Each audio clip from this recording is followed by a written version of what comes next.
بتائیں کہ جب آپ پریکٹیکل لائف میں آئے اور آپ نے لنڈن کا ایگزام بھی پاس کیا تو پھر پاکستان آ کے آپ نے یہ الشفا آئی ہاسپٹل اسلام آباد کا وہ بڑی کنٹریبیوشن ہے آپ کی ہمارے ناظرین کو. آپ اس کے بارے میں بتائیے کہ جب آپ نے وہ جوائن کیا تو اس کی کیا پوزیشن تھی اور جب آپ نے چھوڑا تو وہ کیا کیا پروگرام تھے. ہاں، یہ میں سمجھتا ہوں کہ میری زندگی کا ایک بہت اہم حصہ ہے جو چند سال میں نے وہاں گزارے ہیں. میں جب باہر سے آیا تو مجھے بتایا گیا کہ جی راولپنڈی میں، اسلام آباد میں راولپنڈی میں ایک بہت اچھا آئی ہاسپٹل بنا ہے، آپ اس کو وزٹ کیجیے گا. صحیح.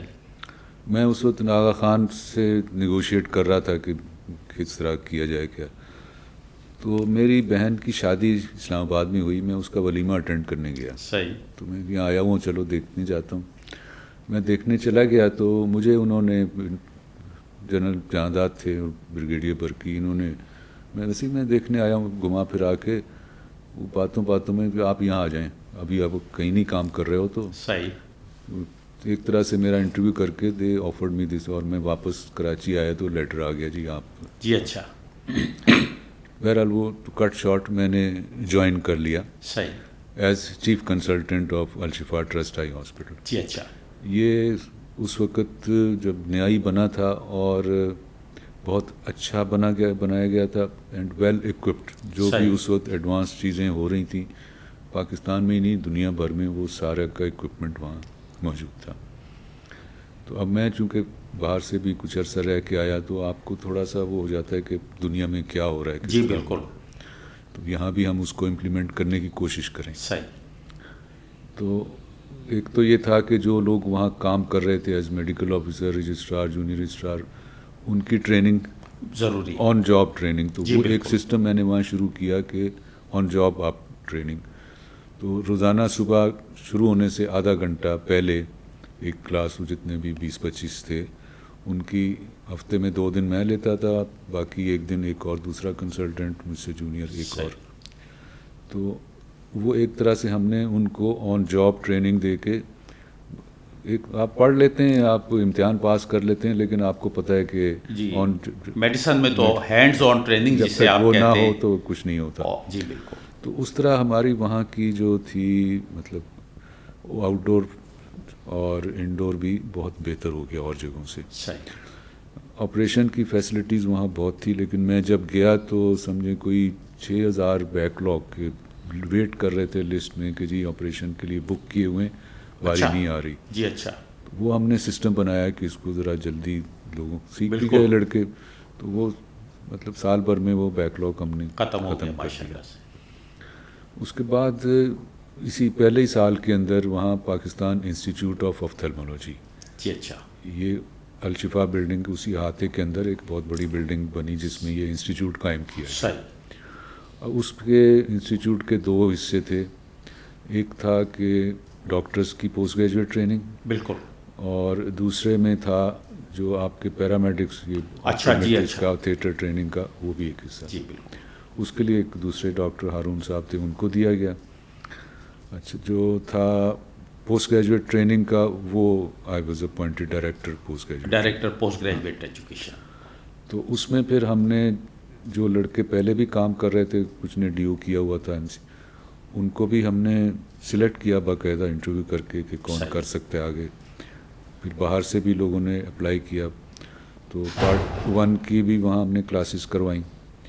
پھر پارٹ 2 کا خاص طور سے جو ٹریننگ کی بات ہے نا، تو وہ جب ہم پڑھتے تھے آپ کو یاد ہوگا کہ صرف یہ تھا کہ یہ ہاسپٹل ریکگنائزڈ ہے، یہ یونٹ، آپ یہاں 4 سال کام کر لیں، آپ ایف سی کے ایلیجیبل ہو گئے. بالکل ایسے آپ کچھ سیکھیں یا نہ سیکھیں، جی بالکل، پڑھ کے آپ چلے جائیں، امتحان دیں. تو ہم نے وہاں وہ نہیں رکھا.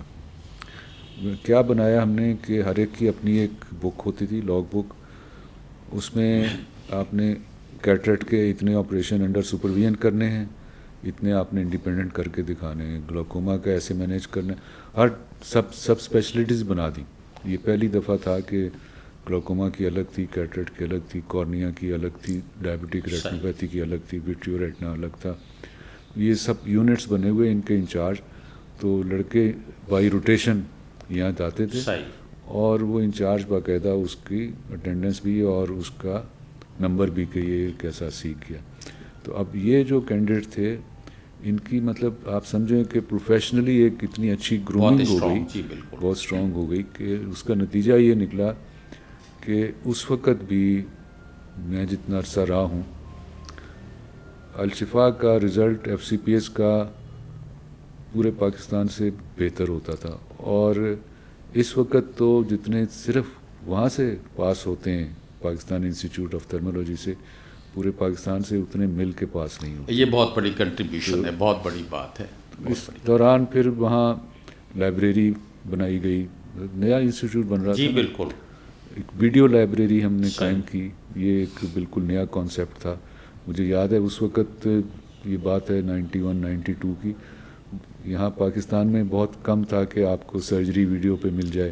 جی ہم نے وہاں خود کیمرے بھی اپنی سرجری کے بھی ریکارڈنگ بھی ہوتی تھی, اور وہ نیچے ہال میں اویلیبل تھا کہ میں سرجری کر رہا ہوں تو 5-7 جو بھی دیکھنا چاہتے ہیں وہ سارے وہاں, چھوٹی سی چیز ہوتی نہیں بالکل, وہ اس پہ دیکھ رہے ہیں, میں بتا رہا ہوں, ایکسپلین کر رہا ہوں. تو یہ ایک فیسلٹی بالکل نئی ہم نے وہاں ڈیولپ کی. اب تو یہ چیزیں آپ کو ہر جگہ مل جاتی ہیں, لیکن جی بالکل, لیکن یہ چیزیں اس وقت نہیں تھیں اور یہ ہم نے وہاں ڈیولپ کی. جی ہاں, آپ سرجری بھی کرتے جا رہے ہیں اور پورے گروپ کو سکھاتے بھی جا رہے ہیں کہ یہ اسٹیپ ہوا, یہ اسٹیپ ہوا. بالکل. تو یہ مطلب وہاں جتنا عرصہ میں رہا بہت اچھی ٹیم ڈیولپ ہو گئی. اس میں آپ پوسٹ گریجویٹ ٹریننگ میں آپ کو ٹیم ورک بھی ہے. جی بالکل, ایک بندہ یا 2 بندے نہیں کر سکتے, اس میں 5-7 لوگوں کی آپ کے پاس اچھی ٹیم ہونی چاہیے. تو وہ ٹیم ڈیولپ ہو گئی. اب وہ ماشاءاللہ چل رہا ہے, میرے جانے کے بعد بھی چل رہا ہے, انسٹیٹیوٹ بھی, ہاسپٹل بھی. جی اچھا, جیسے میں نے پہلے عرض کیا تھا کہ یہ پروگرام میں ہم ایک اور سیگمنٹ لیتے ہیں جو کہ حفاظتی صحت کے بارے میں, کہ آنکھوں کی کون کون سی بیماریاں ہیں اور ان کی ہم کیسے بچ سکتے ہیں کہ وہ ہو ہی نہ. اور کیونکہ آنکھیں تو اتنی نعمت ہیں کہ اگر ذرا بھی پرابلم ہو جائے تو بہت مشکل ہوتی ہے. تو میری درخواست یہ ہے کہ جو آپ نے ویڈیوز بنائے ہوئے ہیں یوٹیوب پہ حفاظتی صحت کے بارے میں, تو وہ اگر آپ سے ہم پرمیشن لے کے یا لنک ہم اپنا دے دیں اس پروگرام کے ساتھ, تو وہ ناظرین ہمارے دیکھ لیں گے. اور اس میں ضرور یہ بتا دیجئے کہ کن کن آنکھوں کی بیماریوں سے حفاظتی اقدام کے بارے میں وہ ویڈیوز ہیں. لیکن ایک تو بہت ضروری ہے کہ بچوں کے لیے کیا کرنا ہے. جی بالکل, وہ ماں باپ کے لیے ہے کہ آپ نے بچوں کی آنکھوں کی پیدائش سے لے کر کے بڑے ہونے تک کیا ان کے لیے آپ نے کرنا ہے. بالکل, ایک تو یہ ہے, یہ بہت ضروری ہے, کیونکہ اگر بر وقت علاج نہ کیا جائے تو پھر بعد میں علاج بہت ساری بیماریوں کا ممکن نہیں ہوتا. بالکل. باقی جو ٹاپک میں کہہ رہے ہیں, ڈائبٹک ریٹنوپیتھی, ڈائبٹیز اور گلوکوما, یعنی عام زبان میں کالا پانی یا کالا موتیا کہتے ہیں, ان کو ہم خاموش چور یا سائلنٹ تھیف کہتے ہیں نظر کا, کیونکہ اس میں بڑے لمبے عرصے تک بیماری شروع ہو چکی ہوتی ہے, بڑھ رہی ہوتی ہے, پیشنٹ کو نہ کوئی درد ہوتا ہے نہ نظر میں کمی ہوتی. بالکل. لیکن اگر بر وقت علاج ہو جائے تو اندھے ہونے سے ان دونوں میں بچ سکتا ہے. ڈائبٹیز اس وقت دنیا بھر میں اندھے پن کی سب سے بڑی وجہ ہے, سب سے بڑی, اور ہمارے یہاں تو جتنا پھیل رہی ہے جی بہت تیزی سے, بہت تیزی سے. اس کے علاوہ جو ہے موتیا بہت کامن ہے. جی, تو آپریشن وغیرہ تو ظاہر کیا ہی جاتا ہے, لیکن کس اسٹیج پہ کرنا ہے اور بالکل ارلی ڈائگنوز ہو گیا تو اس کو بڑھنے کے روکنے کے لیے کیا حفاظتی اقدامات ہو سکتے ہیں, ان چیزوں کے اوپر میرے پوڈ کاسٹ ہیں. میں بس آخر میں میری آپ سے درخواست یہ ہے کہ ہمارے ناظرین کے لیے یہ بتائیے کہ یہ آج کل جو بچوں کو پیدا ہوتے ہی موبائل دے دیتے ہیں, بچہ رو رہا ہے اس کو موبائل دکھانا شروع کر دیتے ہیں کہ بہلانے کے لیے. تو یہ جو اسکرین ٹائم بڑھتا جا رہا ہے ان بچوں کا, اس کے بہت سارے اثرات ہیں, جسمانی بھی ہیں, نفسیاتی بھی ہیں. لیکن آنکھوں کے حوالے سے ذرا اگر آپ بتائیں کہ یہ کس طرح آنکھوں بینائی کو متاثر کرتا ہے اسکرین ٹائم, اور یہ لازم ہے کہ کم کریں. دیکھیں, یہ ابھی اس پہ دنیا بھر کے اسٹیٹسٹکس موجود ہیں کہ جو بچے خاص طور سے اینکس جن کو پہلے بھی لگتی تھی, جن کو لگ گئی ہے جی, اور ان کا اسکرین ٹائم زیادہ ہے, تو ان کا نمبر بہت تیزی سے بڑھ رہا ہے. یہ ایک اسٹیبلشڈ ہو گئی یہ چیز. جی بالکل.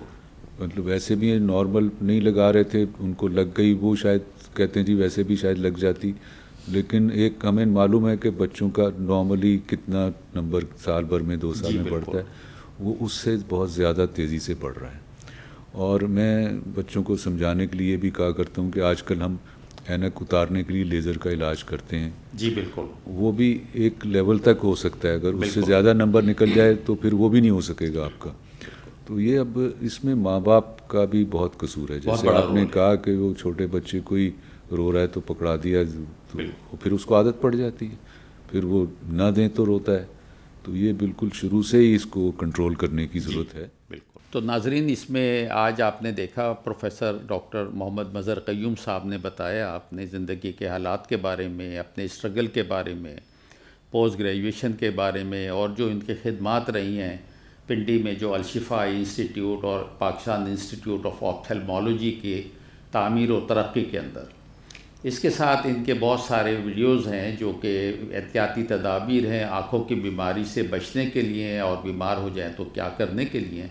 لیکن سب سے اہم بات آج جو سامنے آ رہی ہے وہ یہ کہ آپ اپنے بچوں کے لیے ان کو موبائل سے دور رکھیں. اسکرین ٹائم آج کل تو موبائل کا ہی ہو گیا, وہ عادت پڑ جاتی ہے بچوں کو, اور اس سے ان کی ذہنی نشو و نما پہ ڈپریشن کی شکایت, موٹاپا ہونا, وہ ایک الگ ایشو ہے. لیکن آنکھوں کی بینائی بھی, جیسے مظہر صاحب نے بتایا کہ جن بچوں کو چشمہ لگ گیا اور جن کا اسکرین ٹائم نہیں ہے تو ان کا اگر نمبر 5 سال میں آدھا نمبر بڑھتا ہے, تو جن بچوں کا اسکرین ٹائم ہے ان کا بہت جلدی وہ نمبر بڑھ جاتا ہے. تو وہ آنکھیں جو ہیں بہت خراب ہو جاتی ہیں. تو یہ آپ سے درخواست ہے کہ آپ بچوں کو اسکرین ٹائم سے بھی روکیں. تو پروفیسر مظہر, میں آپ کا بہت مشکور ہوں کہ آپ نے وقت نکالا, اسلام آباد سے آپ تشریف لائے اور ہمیں وقت دیا اس اسٹوڈیو کے لیے, اور آپ کا بہت شکریہ تشریف آوری کا. بہت شکریہ. It was player talking to you. Same here. Thank you so much sir.